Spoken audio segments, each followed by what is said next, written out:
Disclaimer: everything that is discussed, posted is strictly for educational and historical purposes only. It does not promote nor condone illegal activities. Georgia Tommy Ch. Huckleberry. I acquired Huckleberry when he was only 14 months old. Pit Dog called to tell me that some guys in North Carolina had a son of two eyes and Ch. Orangadonga for sale. So the following morning, I got in my truck and left to make a trip to North Carolina to purchase this well-bred dog. Early on, I rolled him a couple of times and liked what I saw. But since I had not seen a pressure on him, I decided to put a 57-pound dog that we had bought from Stanley Wilkes Ch. Stone and Charlene on Huckleberry. It was no contest since Huck broke him down in a few minutes. Within 25 minutes it was completely over since the big dog showed later to be dead game. I finally had to push about 15 pounds to get him tested. After his test I opened him up locally and it didn't take long to get a response. Airborne Kennels called and wanted to go at 51 pounds. I agreed and then it was on. Airborne Kennels was using a dog named Chief, who was said to have terminated 2 dogs before, in less than 30 minutes. For number 1, got Tom's Huckleberry vs. Airborne Kennels Chief, ref. Savannah Steve M. 51 lbs. Chief came out smoking. It took Huck a while to catch up, but when he did he made Chief pay. At 1 our Chief scratches to continue. Airborne Kennels picks Chief up at 156 and he won't scratch. There weren't any turns, so the only scratch Huckleberry had to make was his courtesy. Huck was hurt pretty bad. It took almost a year for him to heal completely. After his recovery, he was open and I couldn't get him hooked.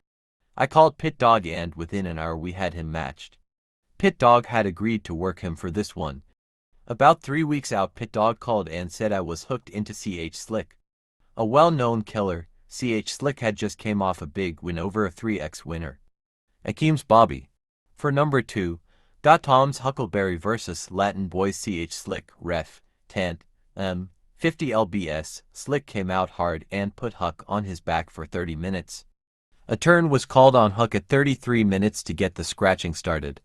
They met in the middle with Huck getting the better of the swapping this time. On the next scratch, Slick stumbled across a quick handle with Huck to go and he nails Slick in his corner.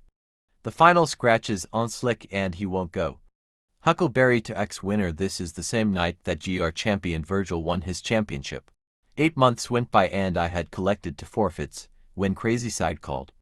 They had a 52-pound dog that they wanted to do in for weeks at a 4-dog show. I agreed and once again, it was on. Me, Huck and a couple of buddies drove across 4 states in 11 hours to the show. For number 3, got Tom's Huckleberry vs. Crazy Side's Hooch, ref.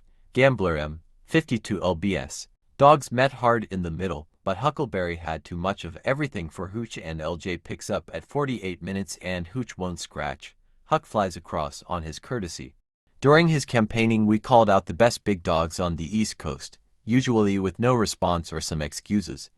I have since retired Huck due to some injuries and the fact that he has no other living litter mates. He retired an undefeated champion and lives the life of a king in my yard. I would like to thank Pit Dog for all his help, support and thanks to Valley Boy Jeff for his help with the first keep. Well, there you have it folks, the story of Georgia Thomas's Ch. Huckleberry 3XW.